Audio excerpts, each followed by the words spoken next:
Okay, before we start our final session, I'd just like to thank a few people and institutions. I'd like to thank Trinity for providing such a nice environment for our conference, and to Craig French, who's a fellow Trinity Hall, who has enabled a lot of what we've been able to do. And Craig.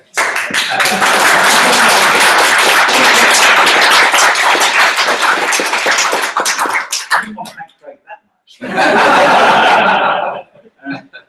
I'd especially like to thank Chris Mines for doing such a brilliant job.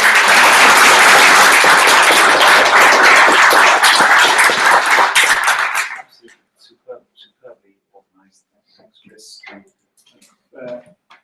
And finally, I'd like to thank the Chemical Foundation for their generous support for our activities this year in the project and supporting this conference. And so, Alex, if you could convey our thanks to the Foundation. And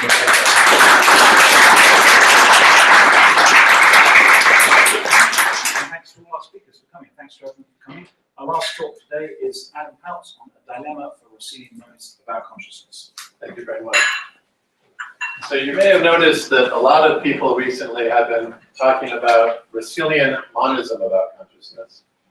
In fact, David Chalmers has recently said that Russellian monism combines the virtues of dualism and physicalism while avoiding all of their problems. So he puts this by saying that Russellian monism achieves a kind of Hegelian synthesis of physicalism and dualism. So unfortunately, I have to say that my talk today is going to be a kind of rain on the parade talk. I'm going to develop a new problem for Russellian monism, one that has nothing to do with the kind of combination problem which Hedda alluded to yesterday in her talk. My problem instead will take the form of a dilemma. But first, I'd like to say more about what Russellian monism is and what Chalmers' Hegelian synthesis argument for it is. So Russell famously said that physics only gives us a kind of big Ramsey sentence telling us that there are various properties playing various gnomic roles in the laws of nature. Russellian monists agree with this Russellian thought, but they add that every property, every mass, and every charge has its own substantial nature going beyond its gnomic role. And they also hold that different properties could have played these same roles. And they call these properties the quiddities. So for example, maybe in the actual world, phenomenal redness plays the mass role, and phenomenal yellowness plays the charge role. Russellian monists hold that there are facts like this, but we'll never know what they are. So there are facts like this, but they're inaccessible to us. And of course, Russellian monists don't think the quiddities are colors, but throughout my talk, I'm going to pretend that they're colors just to make things concrete. So now I can say what the main idea of Russellian monism is. Suppose that Russell himself has a tomato-like experience. Then the main idea of Russellian monism is that there is, so to speak, no explanatory gap for God. Or in other words, the quiddities fill the explanatory gap. So if you and I were to look into Russell's brain, we would just find a bunch of soggy gray matter, and we would wonder how that could possibly ground Russell's having this technicolor tomato-like experience. But according to Russellian monists, if God looked into Russell's brain, and if God knew what the quiddities were like, and if God knew how these quiddities were arranged in Russell's brain, then God could a priori deduce that Russell is having a tomato-like experience. So in other words, while there's an explanatory gap for us, there is no explanatory gap for God, so to speak. So if we count the quiddities as physical, and I think we should, they are after all just the masses and the charges and so on, then this is a very strange kind of a priori physicalism.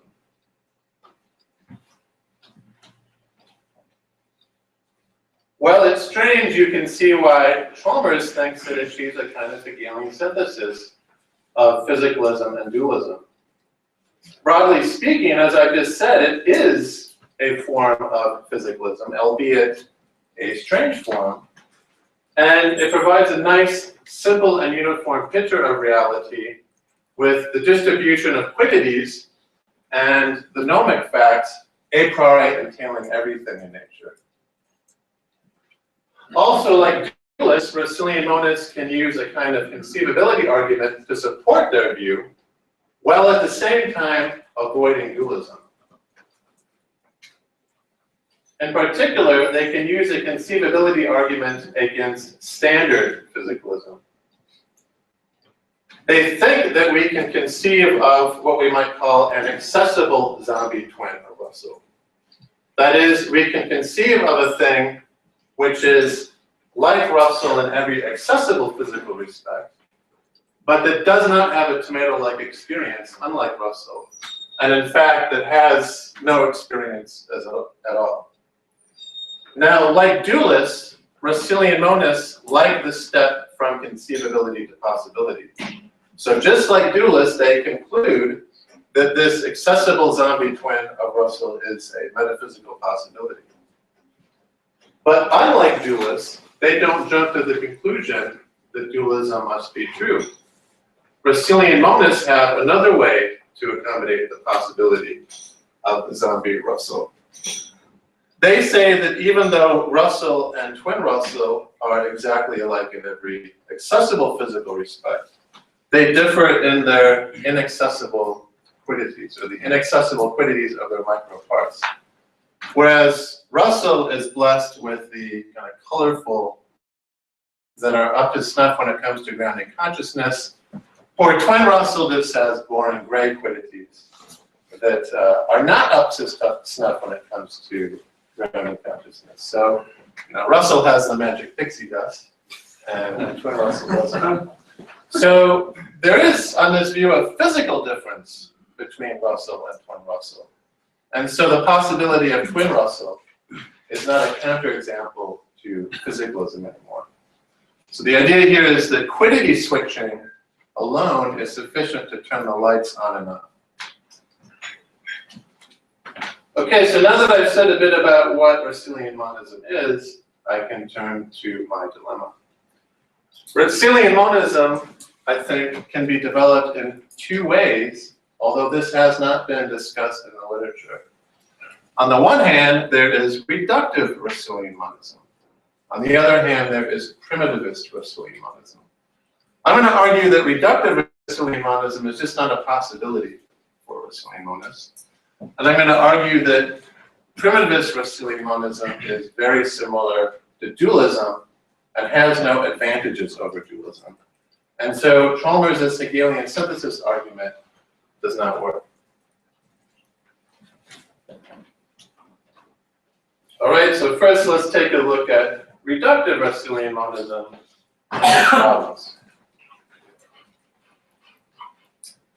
To illustrate, I'm going to focus on a very simple version of reductive Russellian monism, although I think what I'll have to say carries over to any brand of reductive Russellian monism. Let B be the neural correlate of having a tomato-like experience. So B is something like a neural pattern in the visual system. Let B plus be the property of having B plus having microparts with the right quiddities. Then, according to the kind of reductive Russellian monism I'd like to discuss, having a tomato-like experience just is having B plus. So this is basically the identity theory favored by people like Ned Block and David Papineau, but with some quiddities sprinkled in.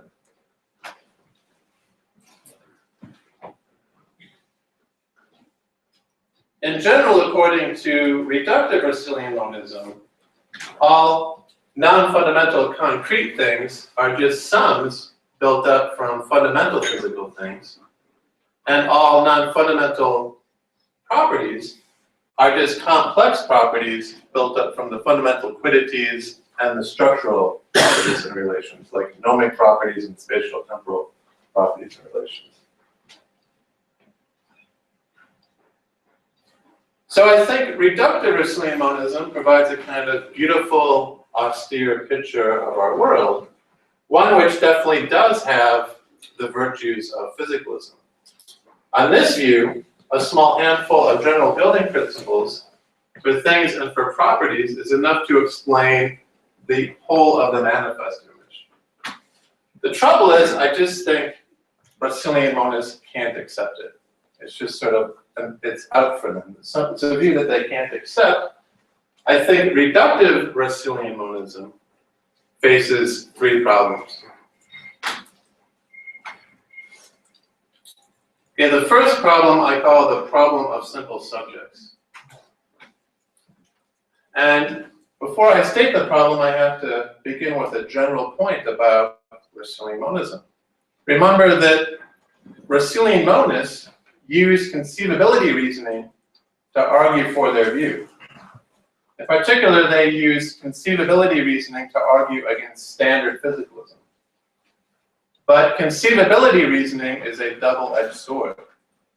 The same sort of conceivability reasoning that can be used to argue against standard physicalism can also be used to argue against reductive Russellian monism. In particular, just like we can conceive of a zombie twin of Russell, we can also conceive of what we might call simple subjects. For instance, we can conceive of a thing, a mereologically simple thing that has no parts, but which has a tomato-like experience. Substance dualism is a conceivable position. Since Russellian monists are into the move from conceivability to possibility, they're under pressure to accept the possibility of a simple subject having a tomato-like experience. But the simple subject definitely doesn't have B+. So if you're a Russellian monist, you can't identify having a tomato-like experience with having B+. Very simple and I think decisive argument, which shows that if you're a Russellian monist, you can't go in for reductive Russellian monism. But I have other problems in case you're not convinced. So my second problem I call the metasemantic problem. And I'm going to introduce it with a kind of funny analogy. Consider a rock, and now consider a thing that is just like the rock in every accessible physical respect, but that has different quiddities. So maybe this rock is on another planet where the quiddities are different. Or maybe this object, rather, is on a different planet where the quiddities are different. Now consider the following really crazy view, Russellian monism about rocks. According to Russellian monism about rocks, only this thing is a rock. This thing is not really a rock, because it doesn't have the right quiddities. It's not gifted, it doesn't have the gift of rockiness. It's just an imposter. It just looks like a rock and acts like a rock, but it's not really a rock. So that seems to us like an absurd view. And I think one problem with this view is a metasemantic problem. This view requires that our predicate, as we use it now, is a rock. Picks out a property that this thing has, but this thing does not, rather than a more general property which they both have. But there's a deep metasemantic worry about that view. How could the facts about our use of the predicate as a rock determine that with that predicate we mean a property that only this thing has but this thing lacks, rather than a property which they both have? My metasemantic problem for reductive Russellian monism is similar. Go back to the case where Russell himself has a tomato-like experience, and suppose Russell is really enthusiastic and he says, Now, this type of experience is great. On Russellian monism, there are actually two candidates to be the referent of his phenomenal demonstrative, this experience. On the one hand, there is the neural property B, the neural pattern, which Russell and twin Russell share. And then there is the quiddity involving B plus property that Russell has, but twin Russell lacks. So here now is a statement of the problem. First, it's a commitment of Russellian monism that Russell's use of this experience doesn't refer to the neural pattern B, a property that Russell and twin Russell share. Rather, on this view, Russell's use of the phenomenal demonstrative, this experience, must refer only to B plus, a property that only Russell has and that twin Russell lacks. That's why if Russell were to guess, I'm having this experience, but twin Russell is not, his guess would come out true. But then, if reductive Russellian monism is true, there must also be a reductive account in purely physical terms of how Russell's use of this experience homes in on B plus rather than B, even though they differ only in this subtle way. But I think it can be argued that there is no such account. So obviously the crucial claim here is this third one, and you might wonder, what's the reason to accept that third claim?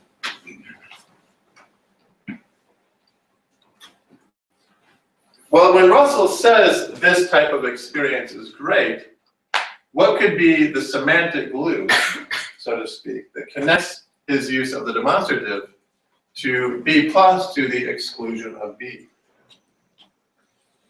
Since we're dealing with a reductive physicalist view, it's going to have, the only thing the reductive Russellian monist can appeal to is some kind of physicalistically acceptable relation. But it can't be causation, because both B plus and B are causally efficacious in the production of Russell's use of the term this experience. It can't be naturalness. B and B plus are equally unnatural. In fact, there's a case to be made for thinking that B plus is more unnatural than B, because it has an extra conjunct. In general, if you look at the kind of physical facts that are supposed to ground reference on a physicalist view, they're insufficient to determine that when he used this type of experience, Russell was referring to B plus rather than to B. Here's another way to make the problem vivid. Imagine a Martian observer who's engaged in the task of radically interpreting Bertrand Russell. The radical interpreter is given only the purely physical facts about Russell, including the quidditistic facts, which on reductive Russellian monism are the only facts there are. So basically, he's given the only facts there are about Russell.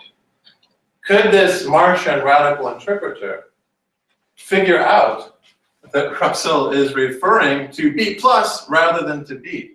What would break the symmetry? Given the points I just made, the Martian interpreter couldn't figure that out.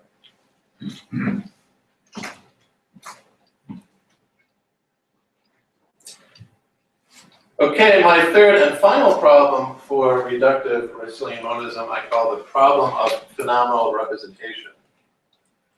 Before I state the problem, let me begin with a general point. If you're a reductive Russellian monist, it's not enough to say experience is grounded in the quiddities and go home, which is what many Russellian monists do. If you're a reductive Russellian monist, you have to put forward a bit of work. You have to at least gesture at quiddity involving reductions of puzzling mental facts. One puzzling mental fact is the fact that some experiences are essentially representational. To illustrate, suppose that Russell has a tomato-like hallucination. Then, according to a kind of minimal representationalism, necessarily in having this kind of experience, Russell stands in a relation which we might call the phenomenal representation relation to the properties of being red and being round, even though they're not then instantiated beforehand. This view explains the fact that Russell's experience is non-vertical. It's non-vertical because those represented properties aren't instantiated then and there. It also explains the fact that by having this experience, Russell is put into a position where he can predicate these properties of things. But given this kind of minimal representationalism, reductive Russellian monists face a new problem, one they haven't really addressed.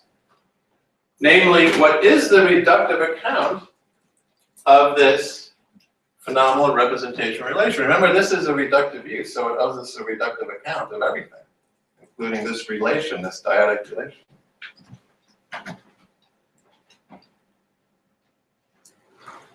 Well, the standard reductive account of this relation, which is due to Michael Tye and Fredretsky, is a kind of tracking view.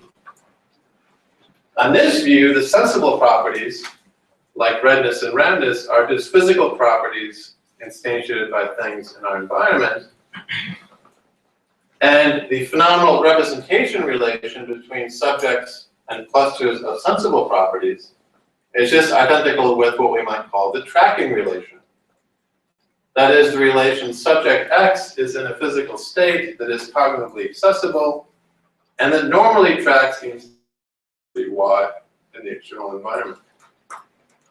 So that's a perfectly good-looking reductive account of this dyadic phenomenal representation relation. The trouble is that for two reasons, reductive Russellian monists can't accept it. The first reason is pretty clear. This tracking theory is just an example of a standard physicalist account of experience in terms of accessible properties and relations.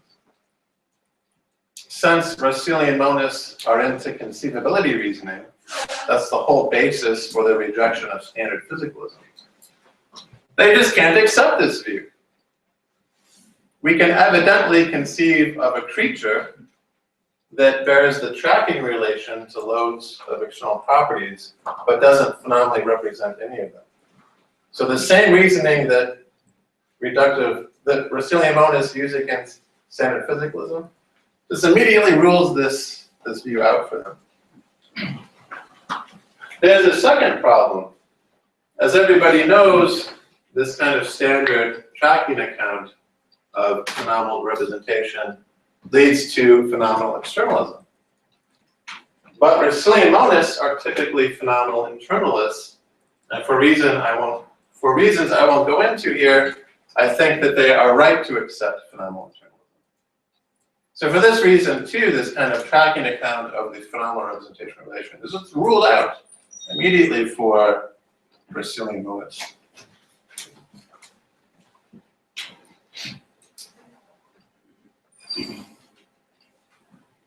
What reductive Russellian monists would need is a super non-standard reductive account of phenomenal representation, according to which subject X phenomenally represents property Y if X ... Y, where the dots are filled with internalist quiddity involving stuff.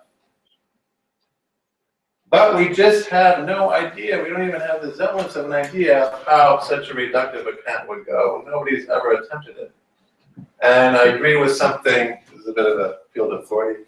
I agree with something Ted Sider says in his book, Writing the Book of the World, that you can't even begin to gesture at even a toy reduction of a relation then the reduction probably doesn't exist.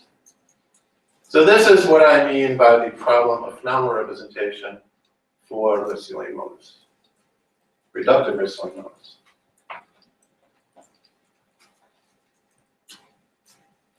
Okay, so I think that these three problems pretty clearly rule out the possibility of reductive Russellian monism.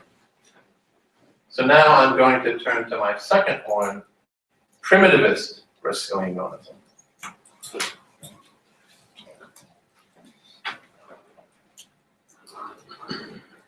I'm going to introduce this view by way of an analogy.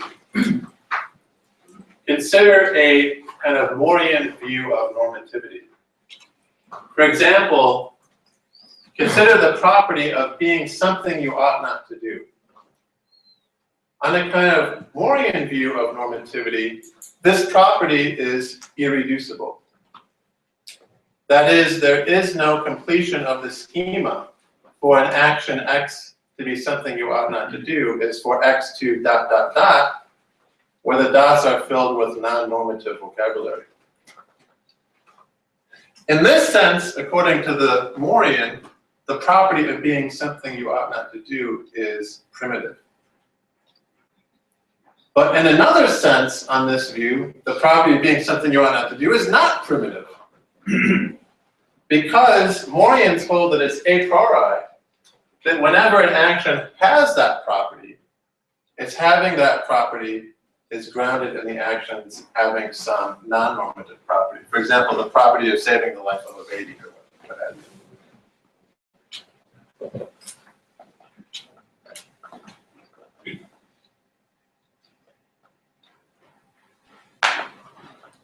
Primitivist Russellian monism is exactly analogous. It has two parts. The first part is that, unlike reductive Russellian monism, there is no interesting reductive account of what it is to have a tomato-like experience in any other terms. In this sense, on this view, having a tomato-like experience is a primitive property. Still, this view retains the chief idea of Russellian monism, that there is no explanatory gap for God, or that the quiddities fill the explanatory gap. On this view, if God looked into Russell's brain, and if God knew what the quiddities were like, and if God knew how the quiddities were arranged in Russell's brain, then God could a priori deduce that Russell has this extra primitive property of having a tomato-like experience.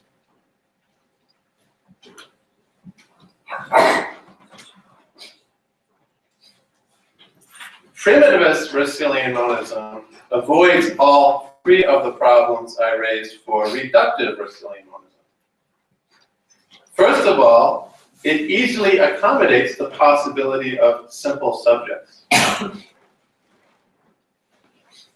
On this view, since having a tomato-like experience is distinct from its complex physical ground, there's no logical problem, there's no logical bar to the possibility of a mereologically simple thing having a tomato-like experience without having that physical ground. So the idea here is that if you're a primitivist Russellian monist, you might say that the occurrence of the very same experience is grounded in our world, but not grounded in other worlds, and more basic facts. And sometimes people call this variable fundamentality, because the idea is that in a sense this property is non-fundamental in our world, but it can occur in a fundamental way in other worlds like the simple subjects world.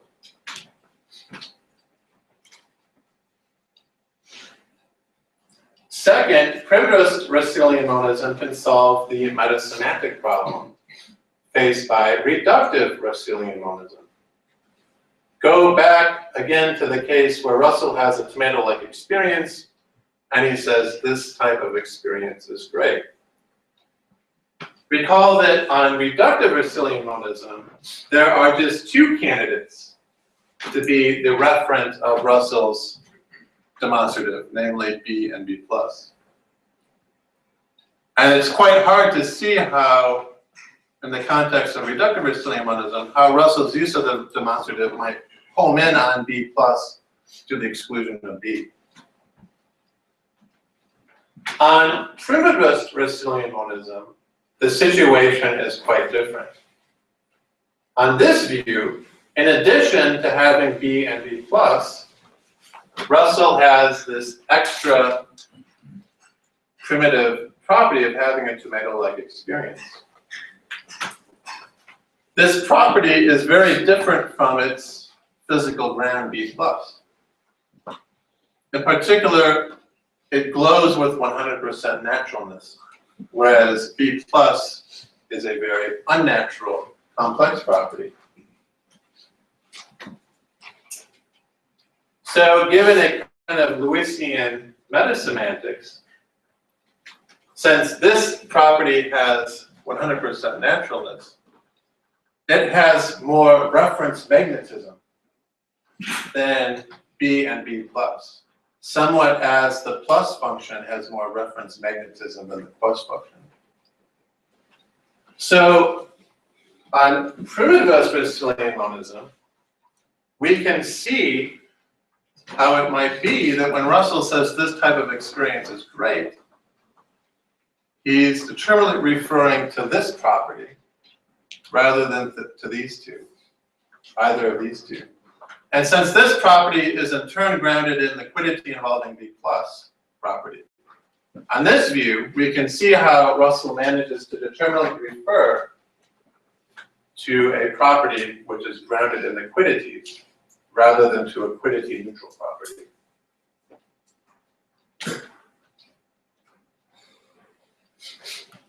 Third, primitivist Russellian monism solves the problem of phenomenal representation.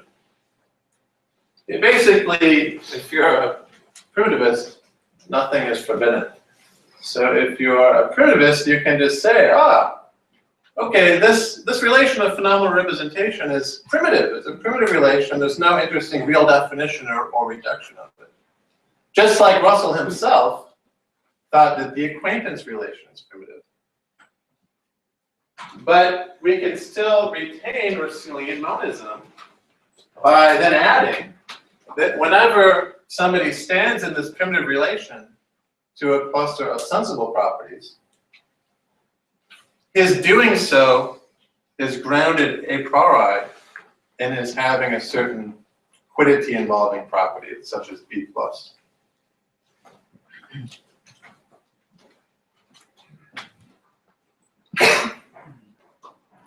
And I can't help but add that there's some evidence that Dave Chalmers accepts the primitivist brand of Russellian monism. Because in one of his papers on this, he says the nature or essence of a phenomenal property is revealed by introspection, although the grounds of a specific instance are not. So he seems to say that revelation is true of experiences, but not their grounds, which requires giving up reductive Russellian monism and accepting a kind of primitivist version of Russellian monism.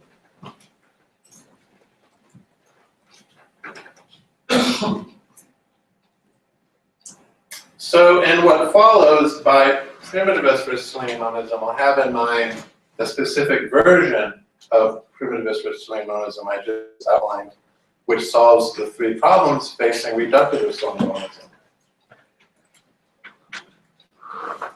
Notice that it's crucial to this view that experiences are quite different from the physical grounds. This is crucial to the ability of this view to solve the three problems with reductive Russellian monism.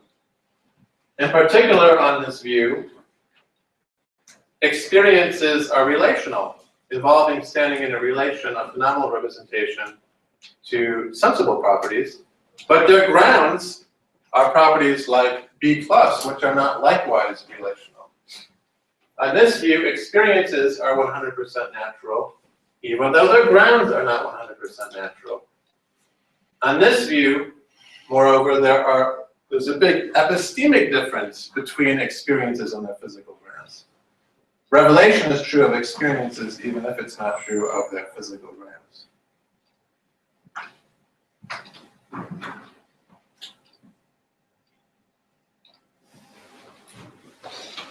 Okay, so primitivist Russellian monism solves the problems facing reductive Russellian monism, and it remains a version of Russellian monism. So you might wonder what's wrong with it. Why can't the Russellian monist just accept this horn of the dilemma? Well, I'm not going to argue that it is false. Instead, what I want to do now is to argue that it's not well motivated. Remember Chalmers' Hegelian synthesis argument for Russellian monism. He said that Russellian monism combines the virtues of physicalism and dualism while avoiding their problems. I don't think this can be said of primitivist Russellian monism.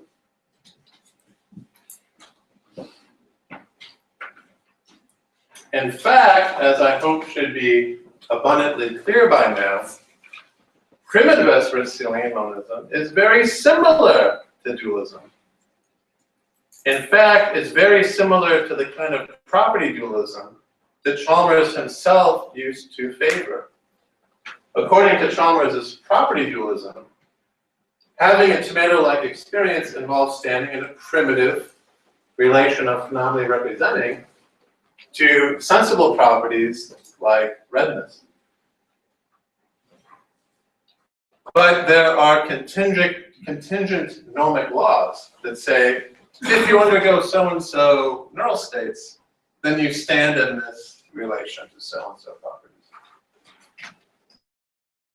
Primitivist Russellian monism just retains wholesale this dualist ontology, only it replaces the solid bar of gnomic necessitation with the lightning rod of a priori grounding. So there's not much difference between Chalmers the dualist and Chalmers the Russellian monist. In fact, the primitivist Russellian monist and the dualist can agree on the exact form of the so-called psychophysical laws. For example, they might agree that there is some systematic function f, such that necessarily if someone has brain state B, then because of this, they are in the distinct state of standing in a primitive phenomenal representation relation to the sensible property, which is the value of f at B.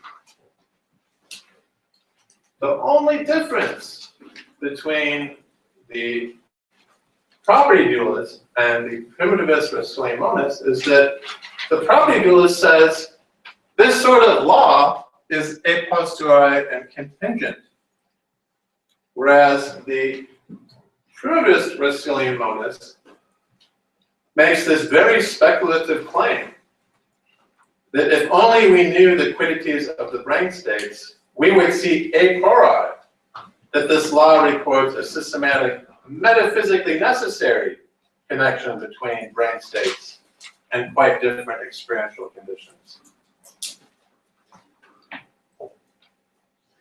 What I want to argue now is that since they are so similar, primitivist Russellian monism shares the same traditional problems as dualism. So Chalmers' Hegelian synthesis argument for Russellian monism fails. It's not the case that Russellian monism combines the virtues of dualism, or physicalism and dualism while avoiding the problems. It has exactly the same problems as dualism.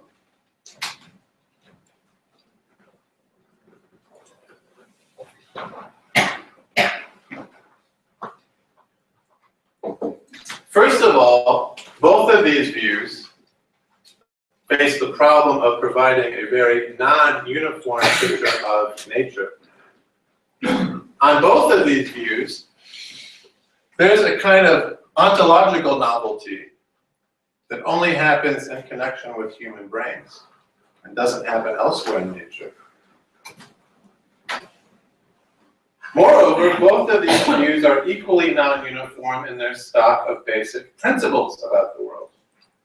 As everybody knows, J.C. Smart and Herbert Feigl pointed out that property dualists need these nasty nomological danglers, contingent psychophysical laws that are anomalous, totally different from the contingent laws of physics that operate in the rest of nature.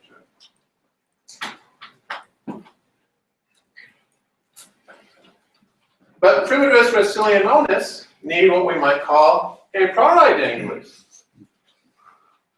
After all, they accept the very same psychophysical laws as the dualist, connecting brain states with quite different experiences, but they speculate that they're a priori. Where else in nature do we find functional laws that systematically connect quite different ranges of properties that are a priori knowable?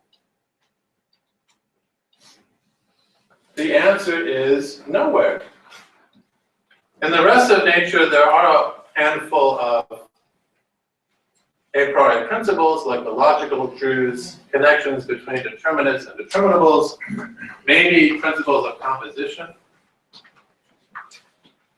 But primitivist Russellian monists speculate that the occurrence of experience is explained by a priori connections of a wholly different and wholly novel sort that are unlike a priori connections that you find anywhere else in nature. On the one hand, they look for all the world-like functional laws. On the other hand, they're supposed to be a priori knowable. So both of these views are equally non-uniform in their accounts of nature. Both say that something special, something anomalous, happens in connection with brains that doesn't happen elsewhere in nature. Also, these views are equally complex. How could they not be? They accept exactly the same system of psychophysical laws. The only difference is in their view on the status of those laws. The dualist says that those laws are contingent and a posteriori. The primitivist Russellian monist says that they're a priori and metaphysically necessary. But since they accept the same laws, this difference they have on the status of the laws can't make a difference to how complex the views are.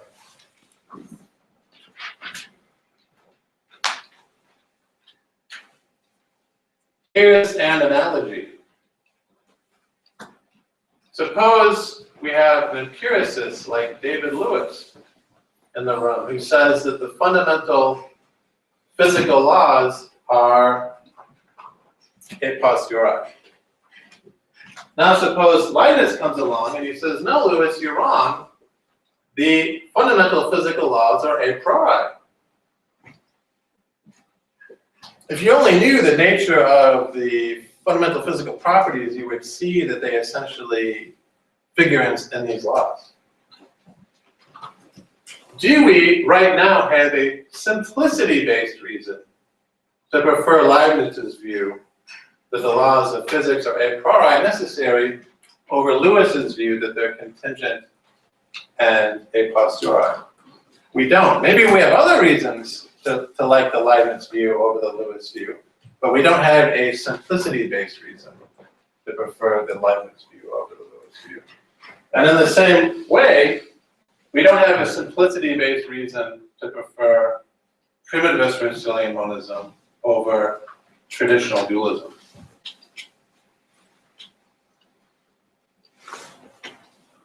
Also, both dualism and primitivist Russellian monism face the problem of mental causation. Suppose, while having his tomato-like experience, Russell reaches out to grab the tomato. Then both views face the traditional dilemma between epiphenomenalism, which looks like this, and over-determination, which looks like that. And I don't see why one of these options should be more plausible for the primitivist Russellian monist than it is for the dualist. So again, there's parity between the views on this issue. Finally, both of these views face a profound but overlooked problem about luck. And this problem is really weird and deep, but I'll try to be brief. So let's start with dualism. On dualism, it's lucky that there are any psychophysical laws at all. Because if there weren't, we would all be zombies, and we'd be missing out on these wonderful experiences. Dualism requires a bit of additional luck. On dualism, it's not only lucky looking that there are psychophysical laws at all, it's also lucky looking that they have the precise form they have. It looks lucky that the psychophysical laws are fine-tuned to yield experiences that are congruent with our neural states and with our behavioral dispositions. I think primitivist Russellian monists have to accept a similar kind of luck. To illustrate, consider what we might call the Dahl-Payne scenario. This scenario is just like the actual scenario in all accessible physical respects, but in this scenario, as long as we're awake, we only have a single experience, a dull pain throughout the whole body. So in this scenario, we never have visual experiences or auditory experiences or anything. The only experience we have is a dull body pain. But since this scenario is just like the actual scenario in every accessible physical respect, when we wake up, even though we just have a dull body pain, we get to work and we talk, and we have duplicates in the scenario in the conference room. We're talking, and I have a duplicate, having no experience but the dull body pain. So this is a conceivable scenario. It's no less conceivable than the zombie scenario. Since Russellian monists use conceivability reasoning to argue for the possibility of the zombie scenario, they also ought to accept that since this scenario is conceivable, the Dahl-Payne scenario is also possible. Now the question arises, how are Russellian monists going to accommodate the possibility of this case? Well, they think that quiddity switching can turn the lights on and off. That's the difference between our world and the zombie world. So it's reasonable for them to accommodate the possibility of this case too in terms of quiddity switching.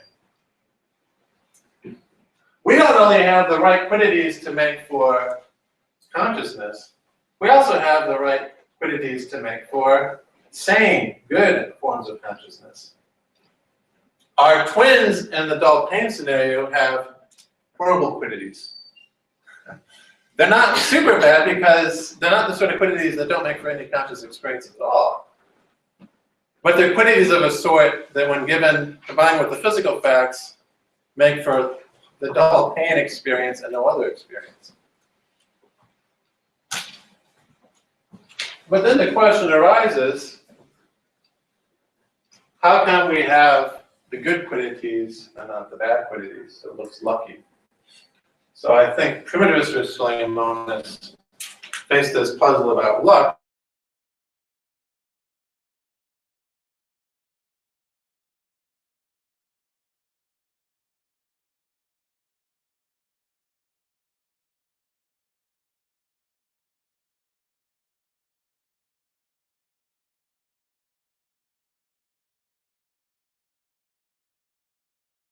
Then you just can't accept reductive Russellian monism.